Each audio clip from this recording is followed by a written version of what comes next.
गुरुर्ब्रह्मा गुरुर्विष्णू गुरुर्देव महेश्वरा सद्गुरु साक्षात परब्रह्मा तस्मै श्री सद्गुरुवे नमः। जय जय रघुवीर समर्थ। सद्गुरु चरणांना नतमस्तक होऊन आपण या निरूपणास सुरुवात करूया। मायबाप सज्जनांचं स्वागत आहे। या सुंदर सकाळच्या वातावरणामध्ये सर्व मायबापांचं स्वागत आहे। समर्थांनी सांगितलेलं आहे की या माणसाच्या जीवनामध्ये अशी काही सुखं असतात ना की ती पैशाने विकत घेता येत नाही, पण तीच सुख जर आपल्या जीवनामध्ये निर्माण जर करायची असतील ना तर शास्त्रांमध्ये त्याचं उत्तर सांगितलेलं आहे। हिंदू पुराणामध्ये त्याचं उत्तर सांगितलेलं आहे की जी अशी सुखं आहेत ती सुखं कोणती आहेत की मनुष्याला पैशाने विकत घेता येत नाही। किती जरी मनुष्याच्या जवळ कितीही सोनं असेल, धन असेल, कितीही मोठा कर्तृत्ववान पुरुष जरी असेल ना तरी त्याला ती विकत घेता येत नाही। पण त्यांच्यावर काही पर्याय सांगितलेले आहेत, त्यांच्यावर काही उत्तरं सांगितलेली आहेत।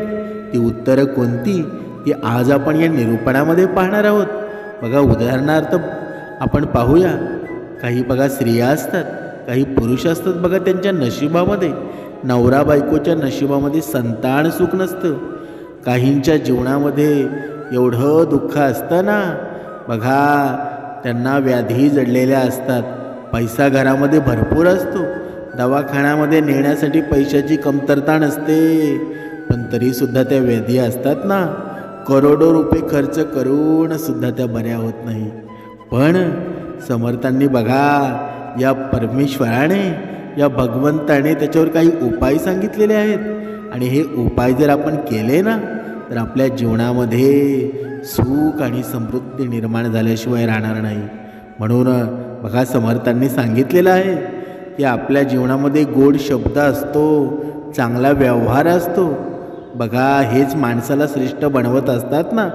केवळ अमाप धन असल्यानं माणूस धनवान होत नाही ना, बघा होतो का?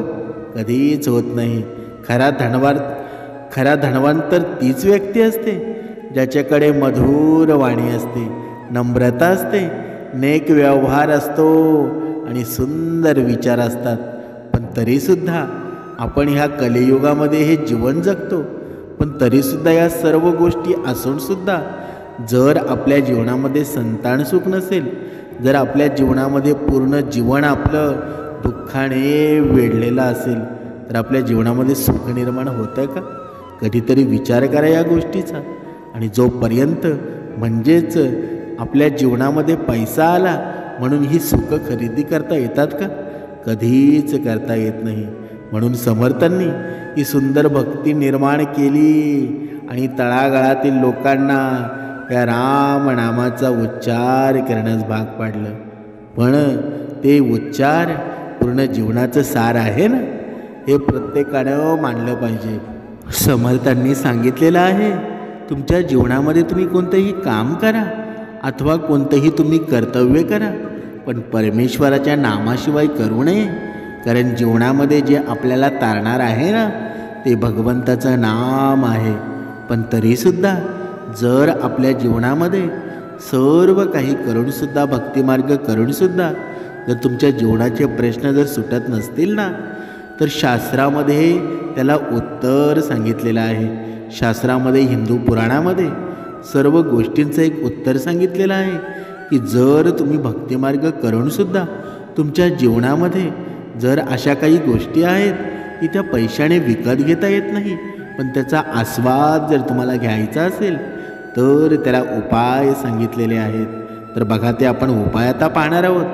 पहिली गोष्ट म्हणजे बघा गायीची सेवा करणं, गायीला भाकरी खायला देणं, गायीच्या कोणत्या भागाला स्पर्श केल्यानं रोग बरे होतात, गायीला नमस्कार केल्यानं काय होतं आणि त्यातून मानवाला किती फायदे होतात। आज आपण एका या प्राचीन कथेच्या माध्यमातून या संदर्भात संपूर्ण माहिती जाणून घेणार आहोत. आज या निरूपणामध्ये आपण पाहणार आहोत की गोमातेला बघा, गोमातेची सेवा केली तर मनुष्याच्या जीवनामध्ये किती मोठे जरी प्रसंग असले ना, त्याच्यावर उपाय केले जातात, त्याच्यावर पायबंद केला जातो. म्हणून गोमाता असं म्हणतात की 33 कोटी देव गोमातेच्या शरीरामध्ये बसलेले आहेत. म्हणजेच गोमाता म्हणजे लक्ष्मीचं स्वरूप आहे, हे रूप आहे. ही अंधश्रद्धा नव्हे. जर कोणाला अंधश्रद्धा वाटत असेल ना, तर आपणच आपल्या धर्मावर बघा कुठेतरी कमी पडतो. कारण ही अंधश्रद्धा नाही आहे. हिंदू पुराणामध्ये, शास्त्रामध्ये हे सर्व पुरावे सांगितलेले आहेत. म्हणून आपण आता बघा या पूर्ण प्रश्नांवर उत्तरं काय आहेत ते आपण पाहणार आहोत. एकदा देवर्षी नारद मुनी भगवान श्रीकृष्णांना भेटण्यासाठी द्वारका नगरीमध्ये येतात आणि त्यांना नमस्कार करतात. देवर्षी नारदांना पाहून भगवान श्रीकृष्ण स्वारी प्रसन्न होतात आणि त्यांचं स्वागतसुद्धा करतात. बघा, आज तुम्ही द्वारकेला कोणत्या उद्देशाने आल्यात? नारद देवर्षी म्हणू लागतात, हे भगवान, तुम्हाला सर्व काही माहीत आहे. तुमच्यापासून काहीही लपलेलं नाही. माझ्या मनात काय प्रश्न निर्माण झालेले आहेत ना, हे तुम्ही चांगल्या पद्धतीने ओळखता. बघा पुढे श्रीकृष्ण स्वारी म्हणतात, हे देवर्षी, आज तुम्ही संपूर्ण मानवजातीच्या कल्याणासाठी येथे आला आहात, बरोबर ना? तेव्हा तुम्ही तुमच्या मनातील जेवढे काही प्रश्न असतील ना, तेवढे विचारू शकता. मग देवर्षी म्हणू लागतात, हे भगवान, आज मी पृथ्वीवर फिरत असताना मला एक विचित्र दृश्य दिसलं.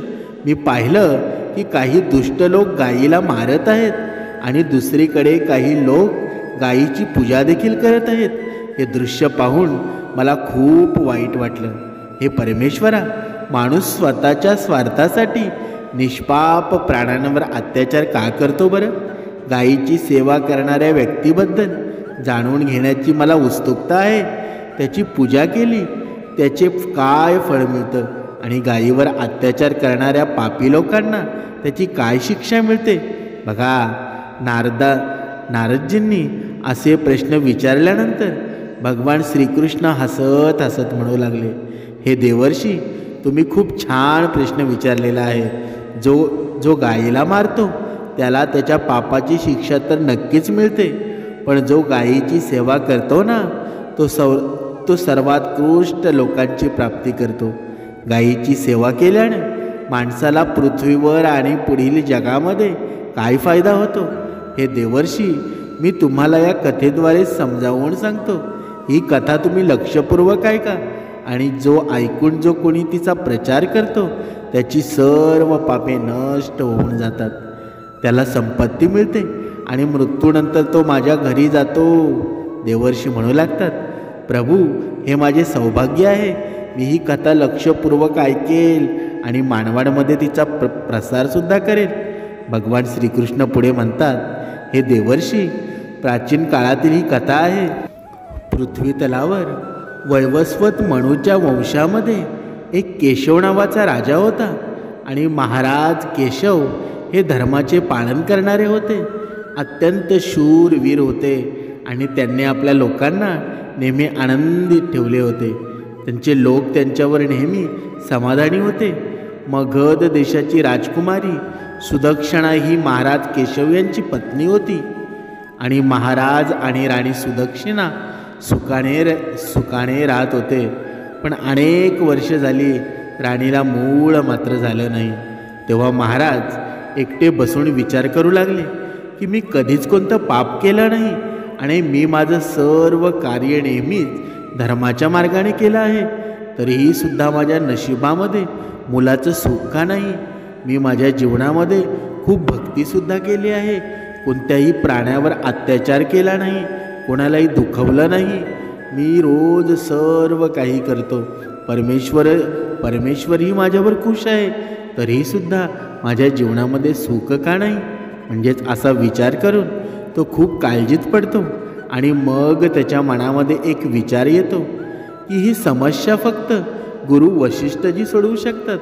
फक्त तेच मला या दोषाबद्दल सांगतील आणि मला का मूळ होत नाही आणि मूळ होण्यासाठी काही उपाय ते सांगतील असा विचार करून महाराज आपल्या पत्नीसह गुरु वशिष्ठांच्या आश्रमामध्ये पोचतात. जेव्हा वशिष्ठजी आपली पत्नी अरुंधतीसोबत आश्रमात बसले होते, याच वेळी महाराज राणीला सोबत घेऊन त्यांच्याकडे जातात आणि त्यांचं दर्शन घेतात.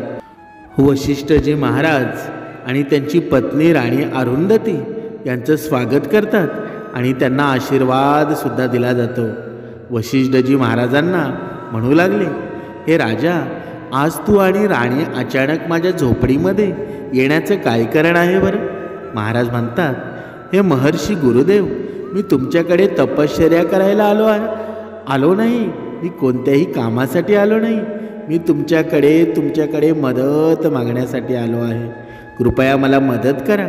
मला खूप वेदना होत आहेत. माझ्याकडे धन आहे, संपत्ती आहे. मी भक्ती मार्गामध्ये सुद्धा असतो. परमेश्वराची सुद्धा माझ्यावर कृपा आहे. म्हणून सर्व राज्यातली लोक आहेत ना, ती सुख समाधानामध्ये आहेत. पण माझ्या जीवनामध्ये एक सुख नाही. बघा, तेव्हा महर्षी वशिष्ठ म्हणतात, हे राजा, तुमच्यासारख्या महान सम्राटाला माझ्याकडून मदतीची गरज का आहे बरं?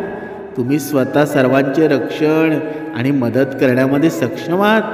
महाराज केशव पुढे म्हणतात, गुरुदेव, कोणत्या दोषामुळं मला अद्याप पुत्रप्राप्ती झाली नाही हे जाणून घेण्यासाठी मी तुमच्याकडे आलो आहे. माझ्याकडे सर्व काही आहे, पण कृपया तुमच्या देवी शक्तीनं मला माझे दोष सांगा आणि तो दोष दूर करण्याचा उपाय देखील सांगा. माझ्या मुलाशिवाय माझे जीवन निरर्थक होईल आणि मला मोक्षसुद्धा मिळणार नाही. तेव्हा महर्षी वशिष्ठ म्हणतात, हे राजा, हे आश्चर्यकारक आहे. मी तुम्हाला नक्कीच मदत करेल. मग महर्षी वशिष्ठ आपल्या दिव्य दृष्टीनं राजाचा भूतकाळ पाहू लागतात आणि मग त्यांना राजाची चूक कळते. महर्षी महाराजांना म्हणतात, हे राजा, इंद्रलोकामध्ये देव राजांना भेटून परत येत असताना तुमची एक मोठी चूक झाली होती आणि ज्याची तुम्हाला जाणीव देखील नाही. त्यामुळं वाटेत एका कल्पवृक्षाखाली उभ्या असलेल्या गाय आणि तिच्या वासराकडे तू दुर्लक्ष केलंस.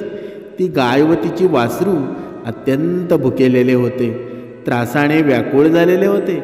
त्या कामधेनू गायीला तू खायला दिले नाहीस आणि तिला नमस्कार सुद्धा केला नाहीस. त्या गायीनंही तुझ्याकडे मदत मागितली, पण तू तुझ्या आनंदामध्ये हरवून गेला होतास आणि त्या गायीची हाक तुला ऐकू आली नाही.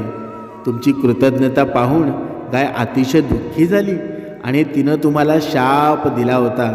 हे राजा, जो गायीला दुःखात पाहून मदत करत नाही ना, जो भुकेल्या गायीला चारा देत नाही, तो महापाप करत असतो आणि त्याच गायीच्या शापामुळं तुला मूळबाळ होत नाही. अशा प्रकारे महर्षींनी महाराजांना यांना त्यांचा दोष सांगितला, जो ऐकून महाराज अत्यंत दुःखी झाले आणि पश्चाताप करू लागले. माझ्या मूर्खपणामुळे एक गाय आणि तिच्या कोमळ वासरांना खूप त्रास सहन करावा लागला. आता मला राजा होण्याचा अधिकार नाही. महाराज महर्षींना म्हणतात, हे गुरुदेव, मला माझी ही चूक सुधारायची आहे. कृपया मला काही उपाय सांगा. बघा, इथे आपल्याला या कथेचं तात्पर्य काय आहे की तुमच्या जीवनामध्ये जर तुम्ही उपासना करून सुद्धा तुमच्या जीवनामधले दुःख संकट कमी होत नसतील तर हा उपाय तुम्हाला करायचा आहे. गायीची जेवढी सेवा करता येईल ना, गोमातेची जेवढी सेवा करता येईल तेवढी सेवा तुम्हाला करायची आहे. बघा, आता आपण ही कथा पुढे पाहूया. बघा, कृपया मला काहीतरी उपाय सांगा. त्या राजानं बघा त्या ऋषींकडे सांगितलं, म्हणजे या गंभीर पापापासून माझी सुटका होईल. मला प्रायचित्त करायचं आहे. तेव्हा महर्षी म्हणतात, हे राजा, तू दुःखी होऊ नकोस. या दोषातून मुक्त होण्याचा निश्चित उपाय आहे. तू माझ्या आश्रमातील नंदिनी नावाच्या गायीची सेवा कर. ही तीच कामधेनू गायीची मुलगी आहे जिला तू मदत केली नाहीस. तुम्ही तुमच्या पत्नीसोबत त्या गायीची सेवा करा आणि तिची पूजा करा. ती तुम्हाला नक्कीच याचं फळ देईल. मग ती गाय नंदिनी बाहेरून आश्रमामध्ये प्रवेश करते. हे राजा, फक्त स्मरण करून कल्याण करणारी ही नंदिनी गाय आहे ना, ही स्वतःहून आली आहे. तुम्ही भाग्यवान आहात. ही गाय तुमचे दुःख नक्कीच दूर करेल. या नंदिनी गायीचं पालन पोषण करा आणि तिची सेवा करा. जंगलात राहणाऱ्या वन्य प्राण्यांपासून तिचं रक्षण करा. आणि आश्रमात परतल्यावर राणी सुदक्षिणा हिने या गायीची सेवा करायला सुरुवात केली. यावर प्रसन्न होऊन गाय तुला नक्कीच पुत्र देईल. तेव्हा महाराज केशव यांनी तसं करण्याचं वचन दिलं आणि दुसऱ्याच दिवशी सकाळी राणीनं गायीची पूजा केली आणि महाराज त्या गायीला चारायला जंगलात घेऊन गेले. ती गाय चालायला लागली की महाराज तिच्या मागे जायचे आणि हिरवे गवत आणून तिला चारा खाऊ घालायचे. जेव्हा ती गाय झाडाखाली बसायची तेव्हा महाराज ही तिच्यासोबत बसून ध्यान करायचे. अशा प्रकारे महाराज त्या गायीची सेवा करत राहिले. संध्याकाळ झाल्यावर महाराज त्या गायीला घेऊन आश्रमात परतले. आश्रमात पोचताच गायीनं आपल्या खुरांनी महाराजांवर धूळ उडवली. त्यामुळं महाराजांचे शरीरसुद्धा पवित्र झालं आणि त्यांची सर्व पापे नष्ट झाली. तेव्हा राणी सुदक्षिणा हिने नंदिनी गायीचे स्वागत केलं आणि गायीची विधीपूर्वक पूजा करून आणि तिने वारंवार तिच्या पायावर डोकं टेकवलं. मग त्या गायीला प्रदक्षिणा घातली आणि हात जोडून त्याच्या समोर उभी राहिली. तेव्हा त्या गायीनं त्या राणीची पूजा स्वीकारली आणि राणीवर नजर टाकल्यानं तिचे सर्व दोष नाहीसे होऊन गेले. गायीला पाहताच राणीसुद्धा अत्यंत पवित्र झाली. अशा प्रकारे महाराज केशव यांनी या नंदिनी गायीची सेवा करत 20 दिवस झाले. बघा, 20 दिवस उलटून गेल्यानंतर 21व्या दिवशी महाराज गायीला घेऊन जंगलामध्ये गेले. तेव्हा गाय हिमालय पर्वतावर जाऊ लागली. बघा, अचानक गायीनं रस्ता बदलला आणि महाराज ही तिच्या मागे मागे जाऊ लागले. त्या पर्वतावर उभं राहून महाराज त्या हिमालय पर्वताचं सौंदर्य पाहत होते. इतक्यात एका सिंहानं येऊन नंदिनी गायीला बळजबरीने पकडलं. त्या सिंहाच्या तावडीतून बघा, त्या तावडीत अडकलेली नंदिनी मोठ्याने ओरडली, महाराज माझे रक्षण करा. बघा, गायीच्या डोळ्यातून अश्रूंच्या धारा वाहत होत्या. ते पाहून राजा खूप दुःखी झाला आणि त्यानं ताबडतोब आपला बाण काढला आणि धनुष्याची तार पकडली. त्यानं बाण काढून धनुष्याच्या तारेवर ठेवला आणि सिंहाला मारण्यासाठी ती तार ओढली. त्याच वेळी सिंहानं राजाकडं पाहिलं आणि राजाला सिंहाचं दर्शन होताच त्याचं शरीर सुन्न झालं. त्याची भक्ती कमकुवत झाली आणि त्याची सर्व शक्ती नष्ट होऊन गेली. तो बाण सोडण्याचा ताकदही त्याच्यात राहिली नाही. तेव्हा सिंह राजाशी बोलू लागला, हे राजन, माझ्यावर हल्ला करणं तुझ्या अधिकारामध्ये नाही, कारण भगवान शिव नंदीवर पाय ठेवून बसले आहेत. म्हणूनच मला मारून येथून परत जाण्याचा प्रयत्न करू नका. बघा, निर्मात्यानं आज या गायीला माझा अन्न म्हणून नियुक्त केला आहे ना, म्हणूनच तुम्ही त्या हस्तक्षेप करू नका. महाराज बोलू लागले, हे मृगराज, कृपया या गायीला मारू नका. ती नंदिनी गाय आहे जिने महर्षीजींची संपूर्ण इच्छा पूर्ण केली आहे. या जर गायीचा वध केल्यास फार मोठे पाप होईल. गुरुदेवांनी मला या गायीचं रक्षण करण्यासाठी आणि सेवा करण्याची आज्ञा दिली आहे. या गायीलाही घरी वासरू आहे आणि मी या गायीला मारायला सोडू शकणार नाही. या गायीला मरू देणार नाही. तू भगवान शिवाचा सेवक आहेस, म्हणूनच तुझ्या हातून ही गाय सोडवणं मला अशक्य आहे. म्हणूनच हे मृगराज, मी तुला विनंती करतो की या गायीला जीवन द्या. या गायीच्या बदल्यामध्ये मी माझं शरीर तुला अर्पण करतो. त्यामुळे तुमची भूकही भागेल आणि या गायीचं रक्षणसुद्धा होईल आणि माझा शब्दही पूर्ण होईल. असे म्हणत महाराज हात जोडून त्या सिंहासमोर उभे राहिले आणि त्याने डोळे मिटले. मग अचानक राजाला शब्द ऐकू आले, बेटा उठ, तुझ्या सेवेनं मला खूप आनंद झाला आहे.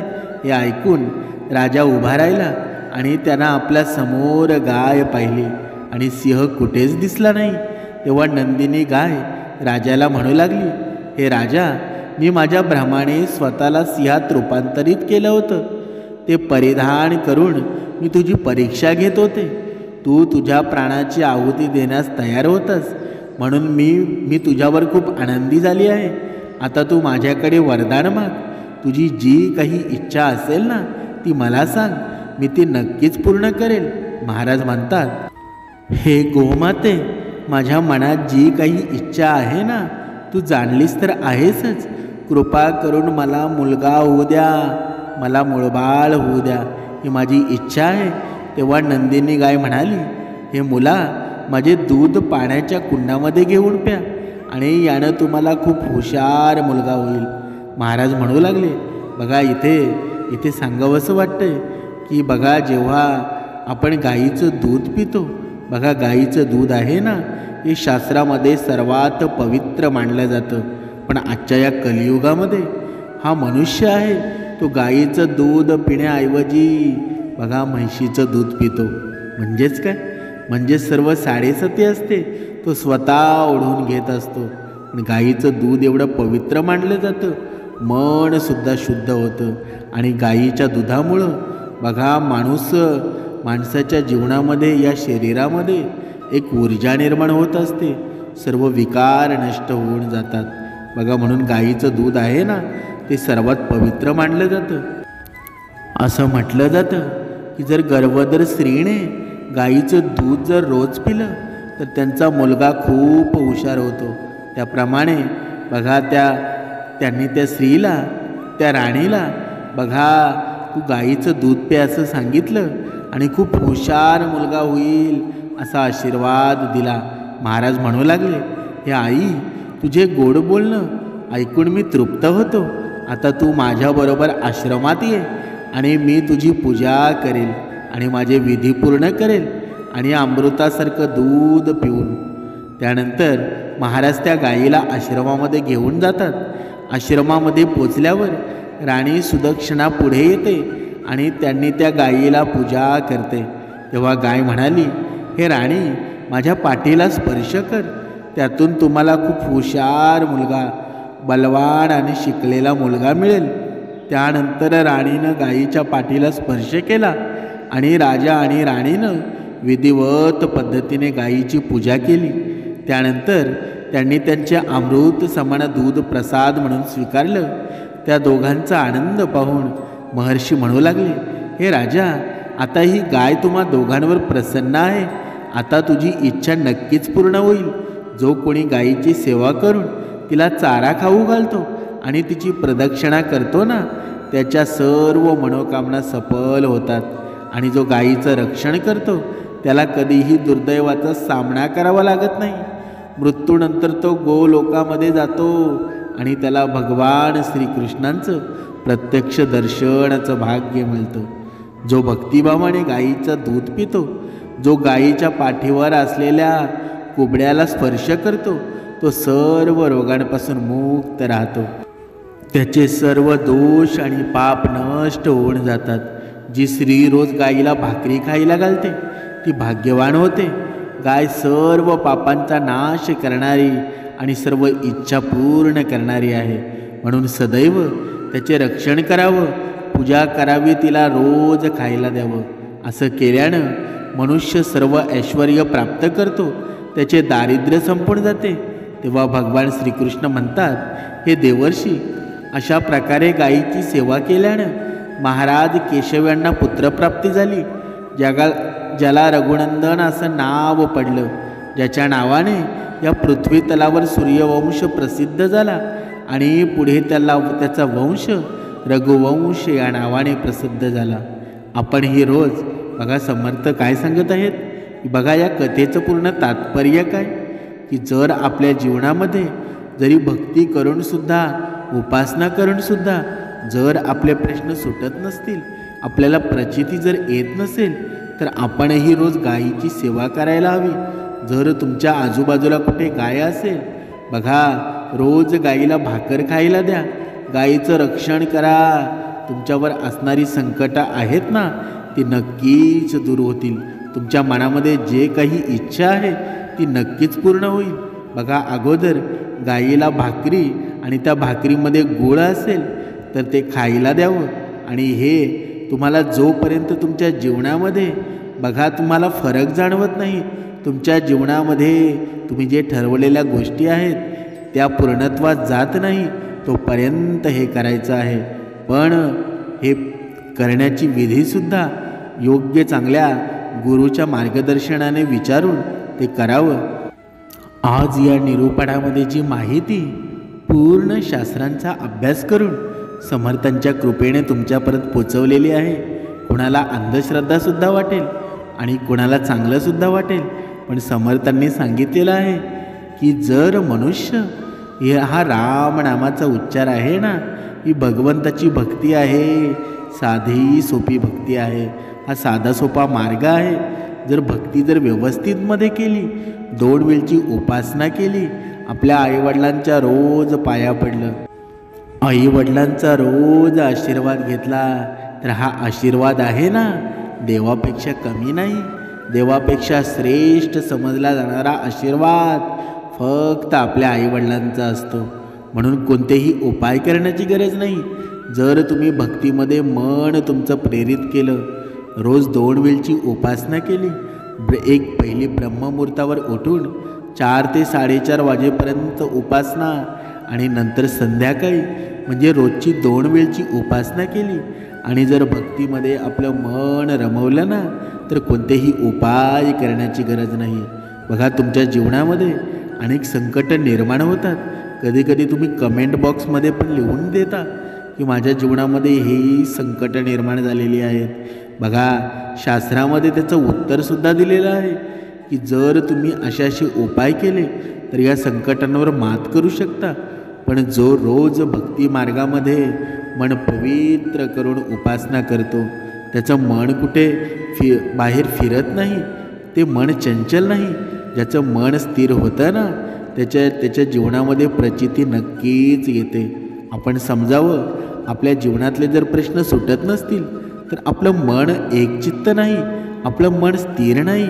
आणि हे जर मन स्थिर होतं कधी, जेव्हा आपण उपासनेला महत्त्व द्यायला लागतो, जेव्हा उपासना आपल्या जीवनामध्ये एक आपल्या जीवनाचा भाग होऊन बसते ना, तुमच्या सर्व प्रश्नांची उत्तरं सापडली जातात. पण जोपर्यंत उपासनेला आपण कंटाळा करतो, पण समर्थांनी सांगितलेलं आहे की जर उपासनेला कंटाळा केला, उपासनेमध्ये खंड निर्माण केला, तर आपल्याला प्रचितीमध्ये सुद्धा खंड निर्माण होतो. म्हणून उपासनेला श्रेष्ठ मानावे. ज्याप्रमाणे या शरीराला अन्नाची गरज आहे, पाण्याची गरज आहे, त्याप्रमाणे या मनाला सुद्धा उपासनेची खूप गरज आहे. या भक्तिमार्गाची सुद्धा खूप गरज आहे. बघा, संतांनी हा भक्तिमार्ग ओळखला, संतांनी उपासना केल्या, म्हणून ते देव रूपाला पोचले. आणि जे संतांनी केलं आहे तेच आपल्याला सांगितलं आहे ना. समर्थ रामदास स्वामींनी, संत तुकाराम महाराजांनी, ज्ञानेश्वर माऊलींनी, एकनाथ महाराज, संत विवेकानंद, बघा अशा वेगवेगळ्या श्रेष्ठत्व संत होऊन गेले. या जगाला त्यांनी तारण्यासाठीच केलं ना हे सर्व. एवढे ग्रंथ निर्माण केले, रामायणासारखा ग्रंथ, महाभारतासारखा ग्रंथ. रामायणाने, महाभारताने आपल्याला हे शिकवलं ना की दया, क्षमा, शांती असते ना, तिथे देव आपोआप येऊन जातो. पण मनुष्य मात्र हे कधी विचारामध्ये आणतो का, हे कधी मनामध्ये आणतो का? तो सर्व काही विसरून जातो आणि अवगुणांमध्ये गुंतून जातो. आणि जो मनुष्य अवगुणांमध्ये गुंतून जातो ना, त्याच्या जीवनामध्ये विनाशच ठरलेला असतो ना. म्हणून समर्थांनी सांगितलेली ही सुंदर अशी भक्ती आहे, ती मनाला एवढी प्रेरित करत असते, हे मन एवढं शुद्ध करत असते ना. पण ज्याने भक्ती मनाने केली ना, त्याच्या जीवनामध्ये सुंदरच होणार, सुंदर जीवनच होणार. पण तरीसुद्धा काही बरेच असे भक्त आहेत, बरेच असे माऊली आहेत की त्यांच्या जीवनामध्ये बघा ते दर वेळेला विचारत असतात की मी सर्व काही व्यवस्थित करतो, मी सर्व काही व्यवस्थित करते, तरीहीसुद्धा माझ्या जीवनामध्ये माझे प्रश्न सुटत नाही, मला प्रचिती येत नाही. तर त्यांच्या जीवनामध्ये जर अशा काही गोष्टी होत असतील तर त्यांनी गोमातेची सेवा करणं अत्यंत गरजेचं आहे. कारण गोमातेचा आशीर्वाद आहे ना, गोमातेचा आशीर्वाद सर्वात श्रेष्ठ समजला जातो. कारण का? कारण तो गोमातेचा आशीर्वाद असतो. कारण 33 कोटी देव त्या गोमातेमध्ये सामावलेले असतात. आणि बघा, तुमच्या जीवनामध्ये असलेले प्रॉब्लेम असतील, ज्या साडेसाती असतील, जर गोमातेची जर तुम्ही रोज सेवा करायला चालू केली ना, तर त्याचं फळ तुम्हाला नक्कीच मिळणार आहे. म्हणून ही अंधश्रद्धा नसून आपल्या जीवनामध्ये सुख निर्माण करण्याचं बघा हा उपाय आहे. एकदा करून बघा. जीवनामध्ये तुमच्या सुंदरता निर्माण झाल्याशिवाय राहणार नाही. प्रत्येक प्रश्नावर बघा तुम्हाला उत्तर मिळाल्याशिवाय राहणार नाही. पण आपण हे विसरून चालणार नाही की आपली भक्ती खूप महत्त्वाची आहे. भक्ती सोडून काही करायचं नाही. कारण भक्ती करून आपल्याला हे कार्य करायचं आहे. म्हणून 2 वेळची उपासना करा, भक्ती व्यवस्थित करा, श्रवण करा. जीवनामध्ये काहीच कमी पडणार नाही. जिथे पाहाल तिथे माझा भगवंत उभा आहे. फक्त तुम्ही जागृत करण्यासाठी या मनाला स्थिर करा. या मनामध्ये उत्कंठा निर्माण करा. या मनामध्ये अशी सावळी निर्माण करा, जिथे जायाल, खायाल, बघाल तिथे माझा परमेश्वर दिसायला हवा. तरच जीवनामध्ये आनंद निर्माण होईल, प्रेम निर्माण होईल.